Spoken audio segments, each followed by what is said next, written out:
বিসমিল্লাহির রহমানির রহিম। শুধু দর্শক মণ্ডলী, আসসালামু আলাইকুম। আপনাদের স্বাগত জানাচ্ছি আমাদের অনুষ্ঠানে। আপনারা ইতিমধ্যে সবাই জেনে গেছেন আমাদের আসন্ন বিশ্বকাপ টি-20 ওয়ার্ল্ড কাপ স্কোয়াডটা কী হয়েছে, এবং আপনারা জানেন আমাদের 15 সদস্যের দল ঘোষণা করা হয়েছে, পাশাপাশি 2জন স্ট্যান্ড বাই প্লেয়ার অর্থাৎ 17 জনের নাম ডিক্লেয়ার করা হয়েছে। বাট আমাদের ক্রিকেট কনফ্লিক্ট আজকে আমরা যে ঘোষণাটা করতে যাচ্ছি সেটা হচ্ছে বাংলাদেশের আসন্ন টি-20 বিশ্বকাপের জন্য বেস্ট 11 কী হতে পারে। এই বেস্ট 11 আপনারা ইতিমধ্যে যদিও ডিক্লেয়ার করেছে যে আমাদের মধ্যে কিছু প্লেয়ার আছে ইনক্লুড করা হয়নি, কিন্তু বাট আমরা মনে করি যে এই বেস্ট 11টাই অ্যাকচুয়ালি বাংলাদেশের জন্য বেস্ট 11 টিম হওয়া উচিত ছিল। যে কারণে আমরা বলবো যে আমাদের যে 11টা অ্যাকর্ডিং টু বোলিং অর্ডার এবং ব্যাটিং বোলিং কম্বিনেশনের জন্য এই 11টা হচ্ছে বাংলাদেশের জন্য বেস্ট 11। এখনও সুযোগ আছে দলে যে কোনো পরিবর্তন করা সম্ভব, তো সেই লক্ষ্যে আমরা এই জন্য এই বেস্ট 11টা ঘোষণা করব। তো আমরা দর্শক মণ্ডলী আপনাদেরকে এইটাই বলবো যে আমাদের এই প্ল্যাটফর্ম থেকে আমরা এটাকেই মনে করেছি বেস্ট 11।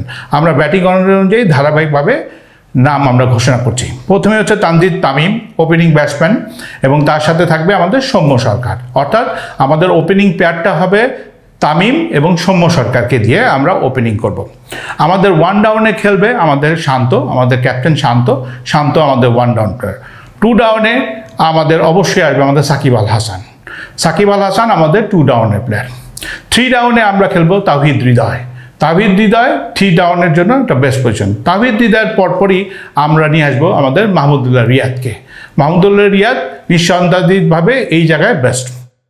আমরা লিটন দাসকে আমরা চাই হচ্ছে as a wicket keeper batsman. দেখেন দর্শক মণ্ডলী, জাকের আলীকে নিয়ে অনেকে ট্রাই করছে, কিন্তু জাকের আলী হচ্ছেন আমাদের স্ট্যান্ড বাই আমাদের উইকেট কিপার আমি বলতে পারি। বেস্ট 11-এ ওয়ার্ল্ড কাপের মতো একটা এক্সপিরিয়েন্স প্ল্যাটফর্মে আমি এখনও জাকের আলীকে আমি আমার টিমের মধ্যে রাখতে চাই না। আমি চাই বায়োল্যাটারাল সিরিজগুলোতে তার আরও ডেভেলপমেন্ট হোক, আরও ম্যাচুরিটি হোক, তার আরও এক্সপিরিয়েন্স হোক। সেই জন্য আমি সেটা মনে করি বাংলাদেশের লিটন দাসকেই খেলতে হবে ওই উইকেট কিপার কাম ব্যাটসম্যানে। এবং আপনারা জানেন লিটনের যেহেতু এগ্রেসিভ ব্যাট করার একটা দক্ষতা আছে, সে ওই জায়গাতে রান এক্সেলারেট করার জন্য সে ভূমিকা রাখতে পারে। লিটন দাসের পরপরই আমি যাকে রাখবো সে অলরাউন্ডার ক্রিকেটার, আপনারা জানেন এই দলে অন্তর্ভুক্ত হয়নি, স্কোয়াডে অন্তর্ভুক্ত হয়নি, সে হচ্ছে মেহেদি মেরাজ লং হ্যান্ডে ব্যাট করতে পারে এবং সে বোলিংও করতে পারে। সেই জন্য অলরাউন্ডার হিসেবে মেহেদি মিরাজকেও আমি দলভুক্ত করতে চাই। মেহেদি মিরাজের পরে আমরা নিয়মগতভাবে আমরা যে বলার লাইন আপ শুরু হয়ে যায় সেটা আমাদের তাসকিন আহমেদ থাকবে। তাসকিন আহমেদ হচ্ছে তারপরের পজিশন, এবং 10 নম্বর পজিশনে আমরা থাকবো হচ্ছে মুস্তাফিজ সন্দেহাতীতভাবে আমাদের 10 নম্বর পজিশন থাকবে, এবং সর্বশেষ 11 নম্বরে থাকবেন হচ্ছে আমাদের শরীফুল। তবে এখানে শরীফুলের ব্যাপারটা বলে রাখি, আপনাকে শরীফুলকে বুঝতে হবে এইটা ওয়ান ডে না, এটা হচ্ছে টি-20। আপনি এত শর্ট পিচ ডেলিভারি দিতে গেলে অবশ্যই আপনি মার খাবেন, এটা মনে রাখতে হবে। বাট আমরা এই 1 to 11 দর্শক মণ্ডলী আমরা ডিক্লেয়ার করলাম। আমরা নিঃসন্দেহাতীতভাবে আমরা বিশ্বাস করি এইটাই হচ্ছে বাংলাদেশ দলের বেস্ট 11 আগামী বিশ্বকাপের জন্য।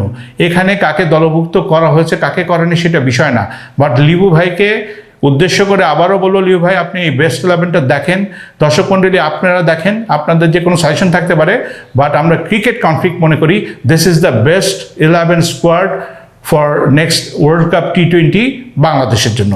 আপনাদের অনেক ধন্যবাদ দর্শক মণ্ডলী। আল্লাহ হাফেজ।